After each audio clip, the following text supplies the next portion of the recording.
Hey everyone, welcome to BlackHat. I am here with a legend. If you guys don't know who I am, this is the legend. We're gonna hack you. But Ken Underhill with Cybrary, and I'm here with the legendary Gabby. I mean, legendary. I use that word a lot, but I meet a lot of cool people like Gabby, so that's just kind of natural. So welcome to BlackHat. Excited to have you here. Thank you. This is your first BlackHat, right? It is. I just walked in like 10 minutes ago. Yeah, same. Same here. Yeah, this is my first one too. So enjoying it so far. A lot of cool stuff. So yeah, let's kind of talk about like your journey. I think it's probably the easiest thing. Like for people that get like the million emails we send on Cybrary, they probably know. Mm-hmm. Like that's how I initially found out. I was like, who's this Gabby? You know, who's this company that keeps emailing me all the time? Yeah. Which we like to communicate with people, and that's one of the best ways to do it. So, you came to the site, you found the site in some capacity. Like, what sort of made you like reach out and try to find Cybrary, or how did you find Cybrary? Were you just kind of like Googling like super cool places with a guy named Ken, and it came up, or what happened? It did come up when I Googled super cool places with a guy named Ken. So you're on the radar. Perfect. You're on the Google radar. No, I had worked in pharmaceuticals and medical devices and kind of the FDA regulated industry for a while, and I had an interest in moving into cybersecurity, but unfortunately most people that I talked to were just like, you have to be in the IT field for 20 years before you can do something like this. And that's pretty much the overarching theme that I had. Every single person was saying that, and I don't know, I was just like, that can't be it. Like, there has to be another way. Right. So, I don't know. This is probably weird of me, but sometimes in times of confusion, I turn to Reddit because people on Reddit know everything, right? Of course, yeah. And they actually have a really good cybersecurity subreddit and everything on there. And I kept seeing mention of Cybrary, and I was like, okay, what is this place? So I checked it out, and I was like, oh my gosh, this is the first learning platform I've seen where they're willing to take me from like step one. Like I started with A+. So like, this is a mouse. This is how the mouse plugs into the computer. Like just super basic stuff. And it was super great because that was, like I said, the first platform that I saw that was really willing to say, yes, you can get into this industry. We will teach you what you need to know, and here's how you do it. So now you mentioned medical devices, and you kind of talked about IT. You were doing nothing related to IT. Am I correct on that? It was kind of like pharmaceutical sales, was it? Or no, I was doing more pharma regulation. So I did like some pharmacokinetic reviews for FDA regulated studies. I also did some just regulatory reviews. Pretty much anything that went wrong during any kind of pharmaceutical or medical device trial for the FDA I reviewed, which was fascinating. But I don't know. I kept getting medical device reports coming across my desk where there were vulnerabilities, and I was just like, what is this? Why is this happening? And I didn't understand the technical side of it at all. Right. So I was just like, okay, this is something I want to learn. Let's check it out. So that started my fall into the rabbit hole. Cool. So like, how long did it take you from starting the training like on Cybrary, like, with the A+, like this is a mouse and stuff like that, which I didn't know what a mouse was until I talked to you. I know. I'm just kidding, I know. everyone. Enlightening. But how long did it sort of take you from like that initial, okay, I've just started this training to getting your first role? Because I think your first role, if I'm correct, was directly a cybersecurity role. It wasn't, you didn't like go to IT help desk and the traditional path, so to speak. Yeah, no, it was directly cybersecurity, there was a learning curve still. There definitely was. Yeah. But I think I signed up with Cybrary, I want to say around January-ish. I had kind of been looking since October of that year and was like, I kind of want to get into cybersecurity, don't really know how to go about it. Right. Not sure what I'm doing. So it was kind of just pursuing different avenues. And then I think around like the new year, I signed up with Cybrary, started talking to people there, because I think a couple months after I started just studying things, they introduced the career paths. Yeah. And then I was like sold. Yeah. So. Yeah, exactly. Step by step, here you go. Yes, it was like, if you want to do this job, this is exactly what you have to do. And that's what I was looking for. Now, did you tap into some of the mentorship, like with that career path of the experienced people? That was before my time, so I'm not sure if they had that type of mentorship back then. They'd obviously have it now with a lot of experienced people in the industry giving back. Yeah, no, my mentor was Mark from day one, I believe. Okay. So okay. he's Nice. one of our Yeah, OG members, right? Man, So he's in the. If we were the Cybrary mafia, he's in the family. I love Mark so much. Shout out to Mark Yes. here. Yeah, if you're watching, Mark, shout out. Mark, we love you. Yes, yes. Are you willing to share some of the things we've talked about that you're sort of working on now? You know, so like if you don't know, you know, Gabby kind of talked about she worked her way into the industry. You're working in a SOC right now. And you worked your way up. You know, you started out at the bottom in the SOC there. You know, sweeping floors is what they make you do back then. Pretty much. And, you know, and you worked your way up now. You know, you're running the show. I think they didn't give you CEO title yet. But, no, I'm a senior analyst, but okay, I have the senior now, so that's cool. Okay, that's all that matters. Yeah. You know? Yeah. Sometimes that's all that matters. So you've done the defensive side of things. You've done it very well, obviously, to be able to get promoted, because some people never get promoted. You're constantly learning, and now you've kind of crossed over to what we call the dark side. Oh my gosh, it's not the dark side. It's the good dark side. Yes. It is the white hat dark side. Yes. So, yeah, no, I've been doing working with a small company called Black Mirage. They're based out of Boston. They do a lot of web app pen testing, and that's been really, really fun. I haven't really been exposed a lot to that side of the industry, so suddenly being on the other side of things, it's been really interesting. And, you know, one of the things that I actually keep going back to, and I want to eventually, like, do a talk on it or something, because I think it would be really interesting, is, you know, my background's in psychology and neuroscience, yes. and there is so much psychology in red teaming, pen testing. I mean, there is in blue teaming and digital forensics and stuff too, but the web app pen testing was just another animal. I mean, it wasn't even the technical skills that was the hard part. It was sitting down and saying, okay, if I were someone that wanted to gain something from this company and wanted some sort of information or something from this company, what would I do? What would I be looking for? What would I be trying to do, circumventing, you know, trying to get into? And that, I think, is one of the harder parts, actually, about the offensive side of things. So it's only been a couple months, but it's been really, really eye-opening, kind of rounding out my security experience, I guess. Yeah, and I think you brought up a good point there, is a lot of times people, especially people that reach out to me like on LinkedIn, you know, I just want to learn, like, I want to learn a tool and then get a job as a pen tester. And that's not reality. Like you just said, you have to think through of how an attacker would actually be trying to get into the network and that sort of stuff. And yeah, a lot of people sleep on the psychology aspect of it, you know, but I think it's, as you mentioned, it's applicable on both sides of the fence there, you know, the proverbial fence of having that. So what would you know, I've got a lot of people that follow me or connect with me that are like new to the industry, or, you know, trying to get their first job in the industry. And, you know, of course everybody wants to be a hacker, you know, you watch a movie, like, ooh, that's super cool, you know, and that's great, but what do you recommend as sort of the entry point, regardless of which side somebody eventually wants to be on?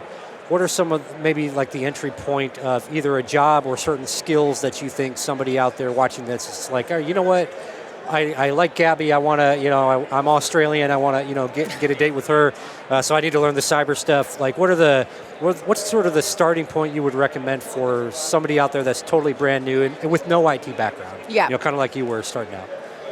Man.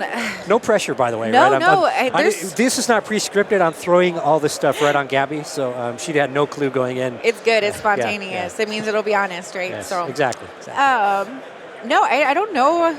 I know there's a lot of different ways that different people have gotten into the industry. For me, it was easiest to kind of start from the ground up and say, go with the basics. Start with A+ and say, like I said, this is a mouse. This is how it plugs into a computer. And just like the really basics, like just not even learning necessarily concepts, but learning the language. So when you start to learn network security and you start to learn web app pen testing, you understand the vocabulary behind things.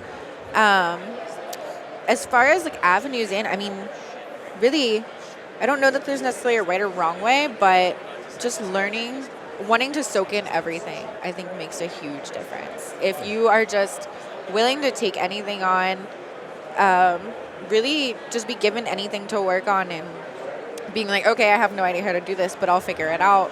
I think that goes a long way in getting into the industry, and it can be super overwhelming at times, but yeah, I think that's super important to just be willing to take on whatever, be willing to learn whatever. Not every single thing that you're going to end up working on is going to be super fun and interesting. Right, yeah. I mean, yeah, you know, a lot of security is tedious, and it's looking at logs that are boring and pulling reports that are boring. And I think that's one of the important things to remember, is that it's not always going to be something exciting and fun and fighting hackers or hacking into things or whatever. Right. So yeah, just being willing to do everything, even the boring stuff, goes a long way in building that base for getting into the industry. Yeah. Absolutely. And I think you brought up a good point about the vocabulary aspect of it. It will help you immensely if you sort of start at the bottom with the fundamentals when you go to conferences like BlackHat or DEF CON or something like that, or B-Sides. It'll help you a lot as you're conversing with people. Like, you'll understand maybe not everything they're talking about, right? If you don't know what web app pen testing is, when Gabby said it, then that's something you need to go Google, right? That's something you need to learn and be just have that constant thirst for knowledge. But I think that brings up, I think that's a good point of starting with the fundamentals, because that's what it's really all about. If you don't understand the Linux command line, how are you going to be a pen tester, right? You could use GUI tools, but if you don't know basic programming, when you're on a real pen test and you've got to hit like 10,000 machines, have fun trying to do that under the radar with certain tools out there. You may have to write your own custom stuff. So I think that's a valid point. If you need to kind of work your way up, even if your first job isn't necessarily like, IT stuff like A+, Gabby's first job was SOC analyst, but she still got the fundamental stuff and worked her way up knowledge-wise, and then, once you got in your job, of course there's still a learning curve in any job, right?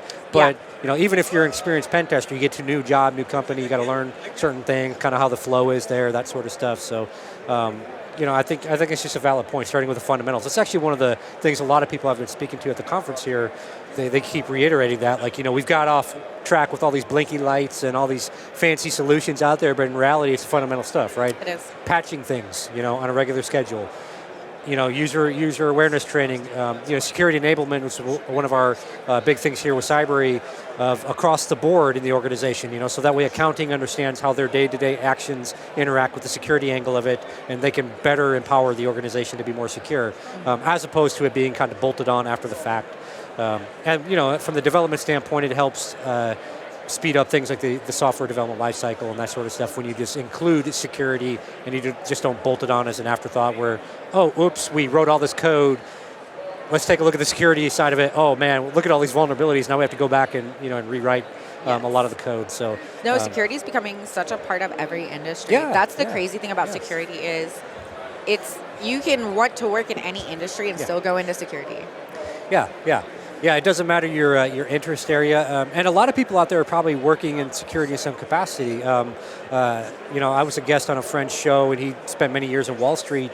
And before the show, we actually talked about that aspect of it. I said, you were in security, when you were on Wall Street. You were securing the customer data, the interactions, that sort of stuff. You weren't in the nuts and bolts of the technical side of it, but you made sure that you didn't leave like a confidential file someplace or whatever. And I think that a lot of people watching this that are maybe out there looking at getting into cybersecurity, you're probably doing something related to it already, and even just securing your smartphone. Like Gabby and I, we love banking on our smartphones. We make sure we use the lowest level. We don't upgrade our operating systems on our phones. Never, why would we want to do all that stuff? That security best practices stuff. Connect to all the Wi-Fi. Yeah, me personally, if I find Wi-Fi that says this is shady, just click on it. I definitely, it's a call to action, right? I have to click on it and connect. Check it out. Yeah. Pandora's box. Yeah, exactly. Awesome. Yeah, I think you've given some really good advice. One question I have: what certs do you have? So I know one of them, and I wanted to. I specifically asked that question for a reason. I figured you were getting into that. Yeah, I wanted to get into that as well. By the way, I talked to some guys last night that should be reaching out to you in the critical infrastructure space. Cool. With some ideas. Anyways, that's off topic a little bit, but so let's talk about one of the certs that you recently did, because that's really where I want to go with this. Mm-hmm. It's a certification on human trafficking. Yes. So tell us a little bit about that. We talked about the exam itself. itself, we won't get into that. But just kind of talk about the certification, sort of what led you to get an interest in, kind of going for that cert, as well as like what are your plans with that, if you're able to share them. I think so. So it all kind of started, I went to the WISIS, the Women in Cybersecurity Conference. Which is awesome, by the way. It is a great conference. I recommend it so highly. I went there in March of this year, and I gave a talk there, and the girl who talked right after me she works for Cal Poly, and she does human trafficking, cybersecurity kind of research, and I was really intrigued. Her talk was so good. So I decided, you know what, like I'm going to talk to her. I'm really interested in this. It kind of struck a chord with me. So we just started talking, and she was like, we're working on this project, building a database kind of collectively for human trafficking intel, and they're working with law enforcement and a couple of other things. And it just seemed really, really cool. So I was like, cool, let's trade information. Like, I want to get more involved with this, stuff like that. So I'd actually been looking at, like, how is that something you break into, right? Like, it's just such a weird niche corner of the field, and it's honestly kind of a hard corner to get into if you're not law enforcement. Right. So I'd been looking, and McAfee had a certification for Certified Human Trafficking Investigator, and it's like digital forensics for human trafficking, and it's fascinating. It goes a lot into the social media aspect of it, and how actually a lot of human trafficking is performed via social media, etc. And it was great. It went into collecting information, how to collect information, turn it over to law enforcement, etc.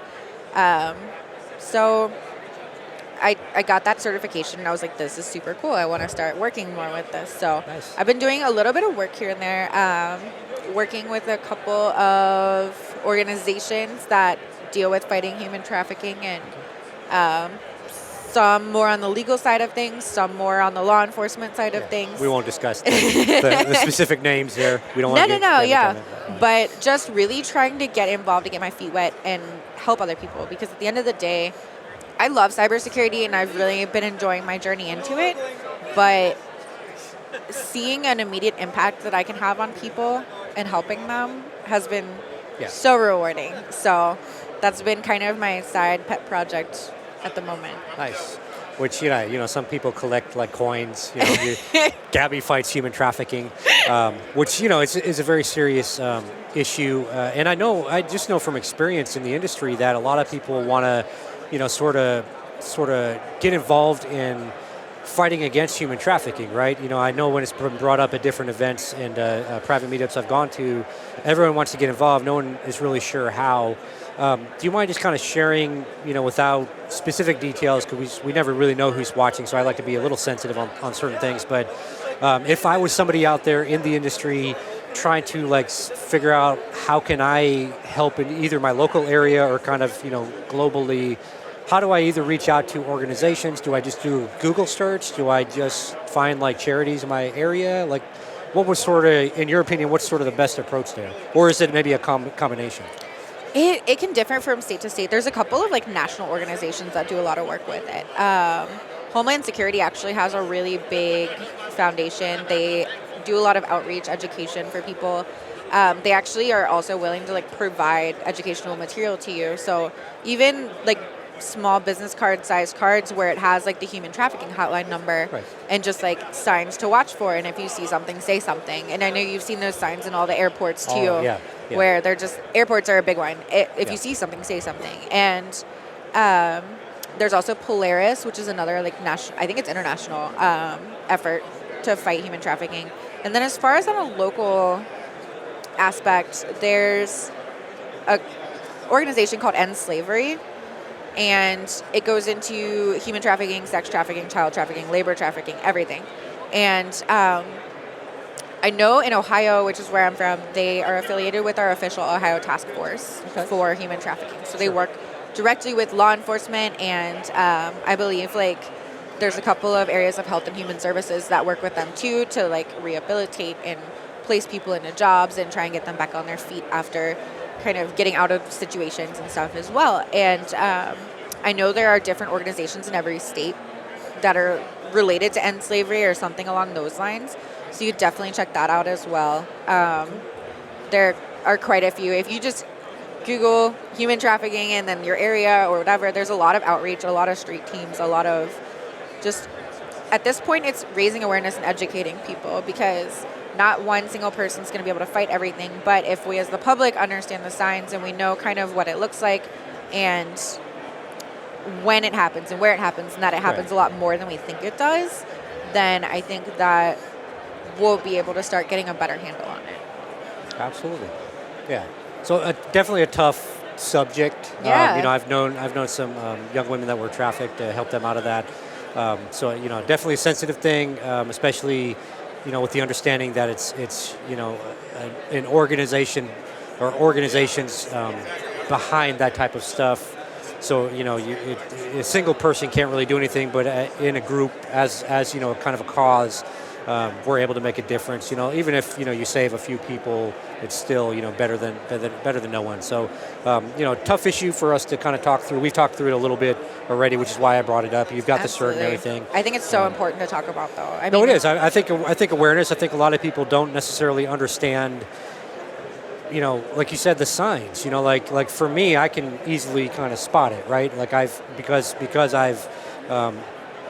I don't want to say I've been involved in that, because that's not like that, but I've been involved in fighting against it for quite some time. But yeah, just a lot of people just don't have that awareness. They don't have the education. They don't have the awareness of what to look for. They don't necessarily know, like you said, who to call. Like, who do I call? Do I call 911? Do I call, and I think this, that access to information is critical to get out there. And I think we're in a position as cybersecurity professionals to make that leap, right? Like, we're the one, there's kind of that traditional fight human trafficking, donate money, that type of stuff. But I think we're in a unique position because we essentially run the cyber world. We can get out there and find, like you mentioned, social media. That's a huge trafficking point, especially a couple of sites they shut down. Craigslist, BlackHat, or not BlackHat, Backpage is what I was going for. It's got to be, but not. BlackHat's a good thing. But I think we're in a unique position with our skill sets to actually make a difference. I think a bigger difference than has been made in the past, in my opinion, at least. And we've talked about something that I'm working on with some friends behind the scenes. We won't mention it on this because it's not applicable necessarily here. But just know that if you have questions on how you can get involved in the fight, reach out to us or anyone, or like Gabby said, Google. Yes. Google's our friend. Absolutely.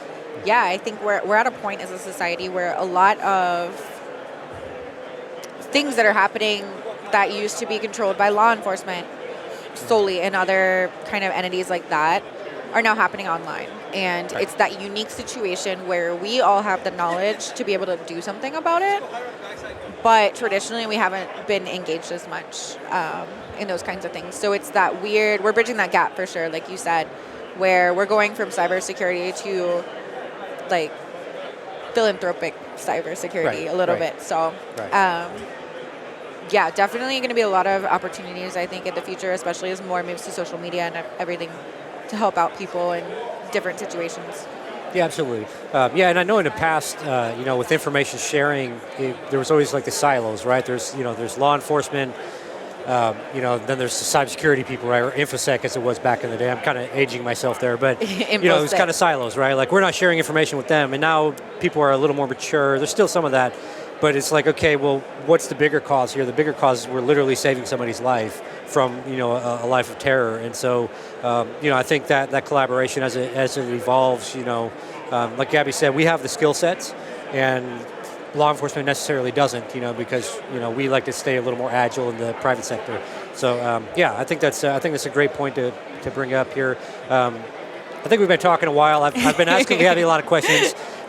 My next questions were going to be about like passwords and bank account numbers and stuff like that. So we ran out of time. Yeah, bummer. I can't get her password. So so we're going to just wrap this up. But it was great having you. I'm glad you could make the conference this year. We've been kind of talking a lot before the conference actually started. But keep an eye on LinkedIn. If you're Australian and you're out there watching this, or New Zealand person out there watching this, definitely connect with Gabby, not in a creepy way. And like I said, she's we're going to try this BlackHat dating service and see what happens. Yeah, we'll see. All right. Cybrary dating service. Exactly. Yeah. All right, cool. Well, thanks everyone. We appreciate you watching and joining us at BlackHat. So Thank hope you can you. make it next year.